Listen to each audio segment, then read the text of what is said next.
घर घर में एक ही नारा गुंजेगा. ऐका घ्या, तुम्ही म्हटलाच चांगला, प्रश्नच नाही. म्हणजे तुम्ही वाईट नाही, तसे चांगले असते.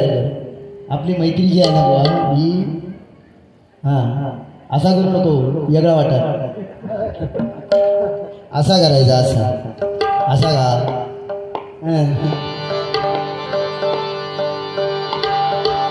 घर घर में एक ही नारा गूंजेगा. मेरे भारत का बच्चा बच्चा जय जय श्री राम.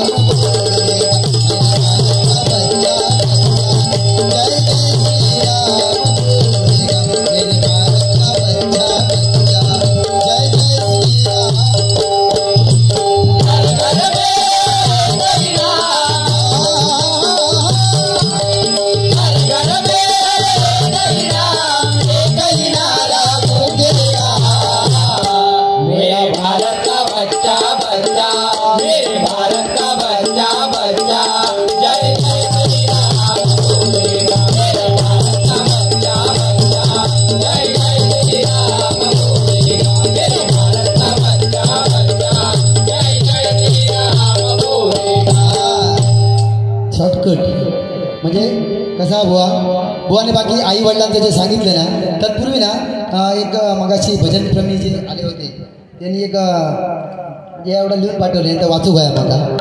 नमस्कार, सुंदर गायकी, सुंदर वादन गोसावी बुवा आणि तबलजी सागर राणे. त्या बुवाचे वादक ही देखील छान आहे. आपण भटवाडीच्या पवित्र पावनभूमीत भजन करताना सुंदर गायन करत आहात. उपनगर जिल्ह्यातील कुर्ला तालुक्यातील किरोळ गावातील ही भटवाडी, ह्या भटवाडीचं गाव आहे. म्हणजे ह्या भटवाडीचं जे गाव आहे, नेमकं जे नाव आहे, खरं नाव किरोळ, गावातली भटवाडी ही पूर्वनियोजित नाव आहे, लक्षात घ्या. अगस्तीपुरा म्हणजे अगस्ती ऋषी जे झाले त्यांची भटवाडी भूमी आहे. आणि पालन करणारा या राखणारा हा भाटेश्वर आणि सदैव पाठी उभी राहणारी भटवाडीची महाकाली. बघा, खरोखर ह्या इतिहास आहे या भूमीचा, तिथे राहणाऱ्या लोकांनी ऐकून घ्या.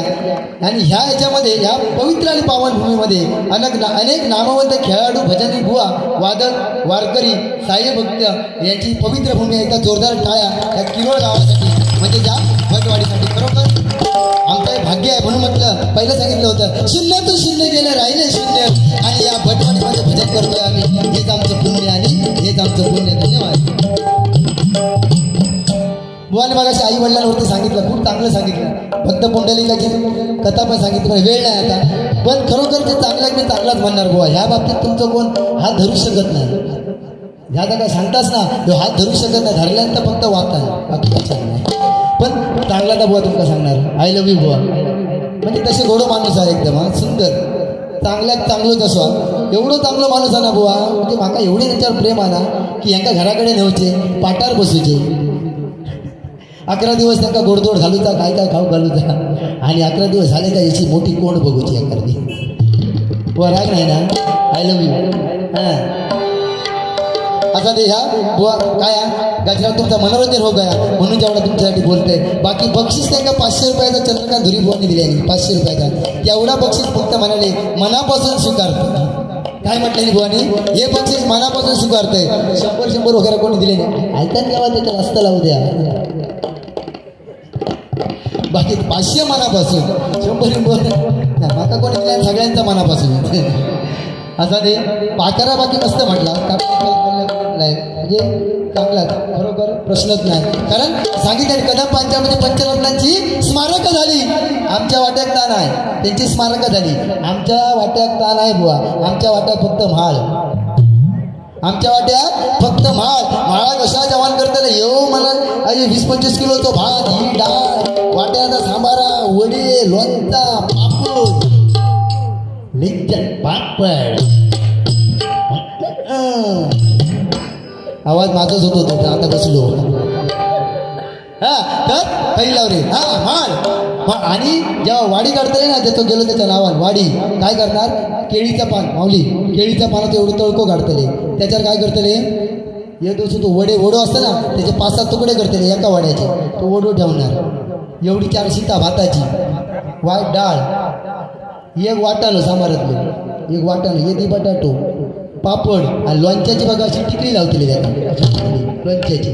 आणि आता घेणार आणि नंतर नळ्यावर नाही तर काहीतरी नेऊन ठेवणार आणि मोठं होणार काव काव काव काव आना आहे तो आव.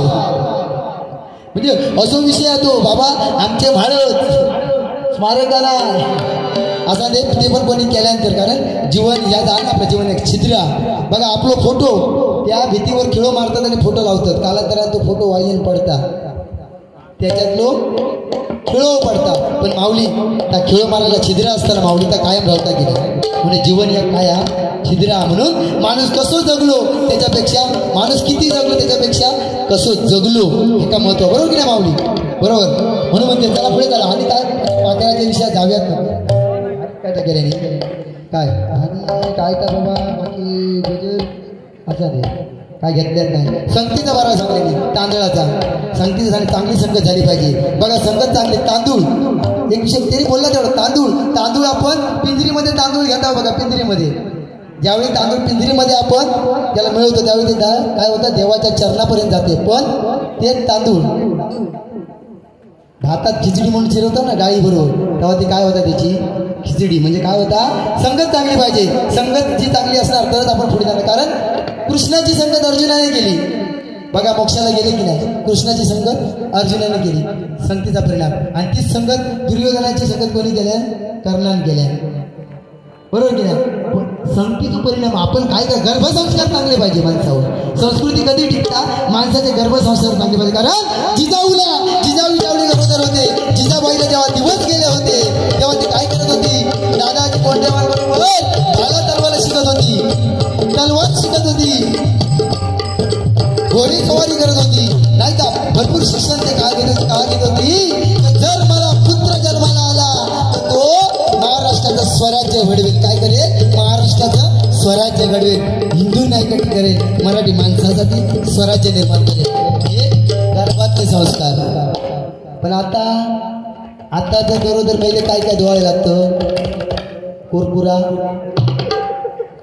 काय कुरकुरा खातं मग पोरगी पण होतं. ज्याला आपल्या ज्यांना सांगते कुरकुरा. माझ्या जिला 3.5 वर्षाचो आहे कंटाळले कुरकुरा देऊन दररोज कुरकुरा दादा बरोबर ना रे तकडे फक्त असं नाही. म्हणजे गर्भसंस्कार काय पाहिजे बघा. छत्रपती शिवाजी महाराज ज्यावेळी जन्माला आले वयाच्या 16व्या वर्षी त्यांनी काय केलं बोटाचे आपल्या बोट कापलं तलवारीने काय बोट कापलं आणि ते रक्त त्या रायरेश्वराच्या पिंडीवरती वाहिले स्वराज्य. आता बघा म्हणत नाही पण जका मोठा व्हायचा आताचं राजकारण आणि पहिला राजकारण मग घ्यावतो ना विषय. पण बघा शिवपिंडीवर दुधाचो अभिषेक करणारे भरपूर राजकर्ते बघितले. पण वयाच्या 16व्या वर्षी आपल्या हाताचा बोट कापून त्या रायरेश्वराच्या पिंडीवरती फक्त पिंडीवरती शपथ घेणारा माझा कोण होता. छत्रपती शिवाजी होता. ह्या सांगायची गरज आहे. पटापट चला गाडी जाणारा. म्हणून म्हणतोय असा जगदा झाला जंगलात आग कोणतरी लावल्या. जंगलात आग लावल्याबरोबर चिमणी देव होती. चिमणी होती ना. चिमणी होती ती काय करत होती. पाण्याचे थेंब नेऊन टाकत होती. चिमणी पाण्याचे थेंब नेऊन टाकत होती आग विझवण्यासाठी. चिमणी एक दिवशी पाण्याचे थेंब टाकत होती. तेव्हा कावळा बोलतोय. कावळा बघा चिमणे तू थेंब पाणी टाकतेस आणि हा जंगलाला आग लागली भिजणार का. चिमणे एवढं पाण्याचा थेंब टाकते आग भिजणार काय. त्यावेळी चिमणीने काय सांगितलं माहितीये का. अरे मला नक्की माहिती आहे की मी जे पाण्याचा थेंब टाकते आग विझवण्यासाठी त्याने ही आग विझणार नाही. पण ज्यावेळी या जंगलाचा इतिहास लिहिला जाईल त्यावेळी माझं नाव आग विझवणाऱ्याच्या यादीमध्ये असेल आग लावणाऱ्याच्या यादीमध्ये असणार नाही. असा इतिहास पाहिजे. गजर घेतोय बोलण्यासाठी भरपूर आहे पण जाऊ दे. चला आई वडिलांचं गाणं फक्त घेऊया. आईचे मोल कसे लावाल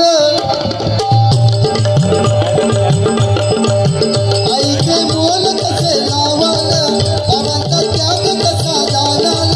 आईचे मोल कसे लावाल बाबांचा त्याग कसा मोजाल. कसा लावाल तुम्ही अंदाजा आई आई स्वर्ग बाबा दरवाजा आई आई स्वर्ग बाबा दरवाजा आई आई स्वर्ग बाबा दरवाजा आई आई स्वर्ग बाबा दरवाजा आई आई स्वर्ग बाबा दरवाजा आई आई स्वर्ग बाबा दरवाजा आई आई स्वर्ग बाबा दरवाजा आजा दे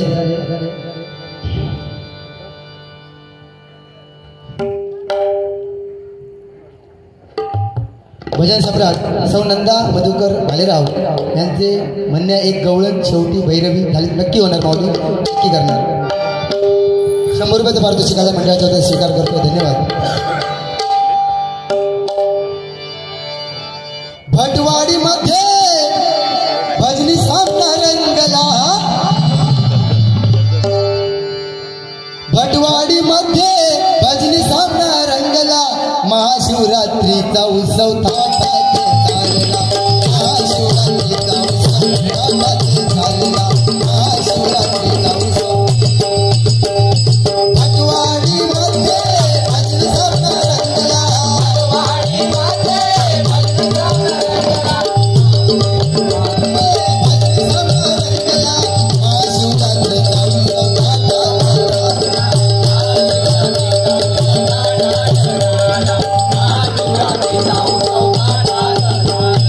किती बघा श्रोत्यांची भजनावरी माया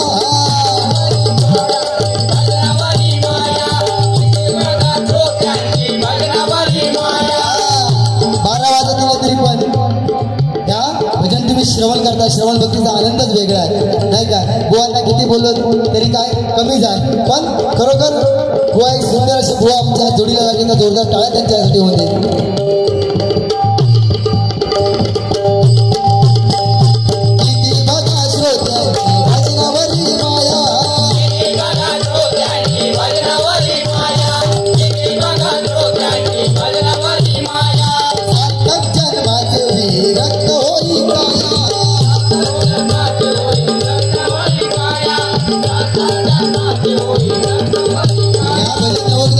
श्रेष्ठ भक्ती श्रवण भक्ती आणि भजन कीर्तन नामस्मरण करता म्हणजे हे तुम्ही ऐकायला होते वाढ वडिलांची पुण्याई आहे एकदा आई वडिलांसाठी जोरदार टाळ्या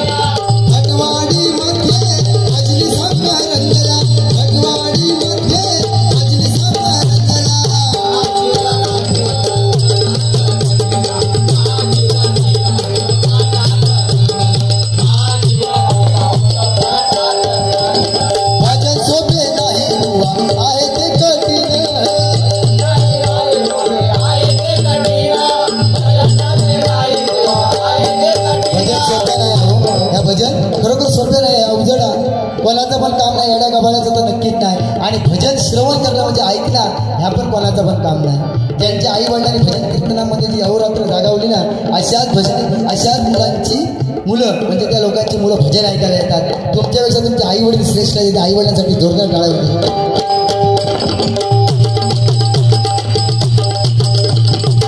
म्हणून म्हटलंय बुवा भजन सोप्या नाही कारण ही भगवी शाल कोणी घालावी बुवा भगवी शाल कोणी घालावी त्याला पण एक मोजमाप भ म्हणजे भयरहित त्याला भीती नाही भयरहित ग म्हणजे गर्वरहित गर्वबाधा नाही आणि शेवटचा महत्व म्हणजे व म्हणजे वा म्हणजे वासना रहित कशाची वासना असतं नाही वाईट वासना असतं नाही चांगली ठीक आहे कोणी जास्त सांगत नाही तुला पण खरोखर मला तर समाधान वाटलं बुवा भरपूर गाणी म्हटलं तुम्ही पण कधी ब्रेक लावू कारण ही काळाची गरज आहे माझ्याशी एकाने सांगितलं म्हणून एकच गाणं शेवटचा सांगून गेले मला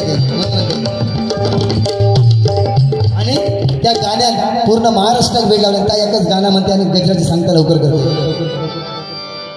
आमच्या पप्पाने गणपती आणला आमच्या पप्पाने गणपती शंकर आणि पार्वती मांडीवर बसला गणपती शंकर आणि पार्वती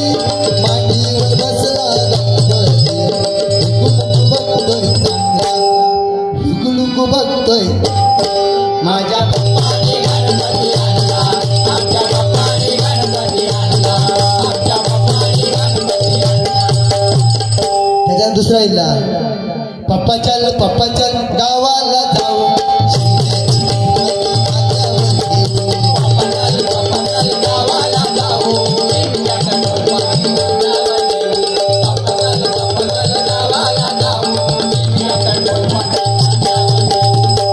गावाकडे आमच्याकडे सीझन आहे सध्या काजीचो हे बुवासाठी हे गाणं म्हणते बुवा चल गावाला जाऊ बुवा चल गावाला जाऊ आजीची काका आपण अंगावर देऊ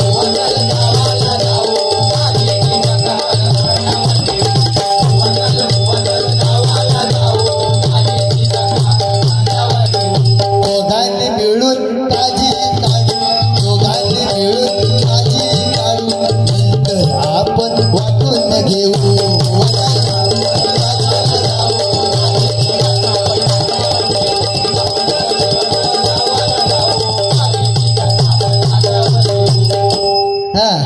पुढे म्हणतात भजन सोपे नाही बुवा आहे ते कठीण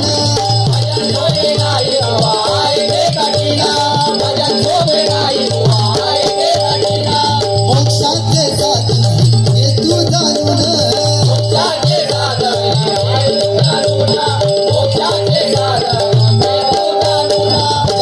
मोक्ष मिळवणे कारण भजन केल्यानंतर या आपल्याला जो नरदेह लाभला आहे ते भजन कीर्तन नामस्मरण करून आपल्याला कुठे जायचं आहे मोक्षाला जायचं आहे बरोबर की नाही बुवा म्हणून आपल्याला भजन कीर्तनामध्ये राहिलं पाहिजे खरोखर हे तुम्ही आयोजक मंडळात नाही तर जोरदार टाळ्या आयोजनासाठी देऊया कारण तुम्हाला वाटलं असतं तर आणखी मोठा ऑर्केस्ट्रा पण ठेवला असता पण भजनाला तुम्ही महत्त्व दिला कारण जिथे भजन कीर्तन चालतं ना तिथे भगवंत ना साक्षात येऊन नांदतो तिथे ज्याच्या घरामध्ये आईची पूजा गायीची पूजा आणि ज्ञानेश्वरीच्या गाथेची पूजा होते ना तिथे साक्षात विठ्ठल रखुमाई राहतो म्हणून आपण गाथा वाचली पाहिजे आणि ज्याला माता आहे त्याच्या घरातच गाथा आहे म्हणून गाथा ठेवली पाहिजे म्हणून काय म्हणतो धन्यवाद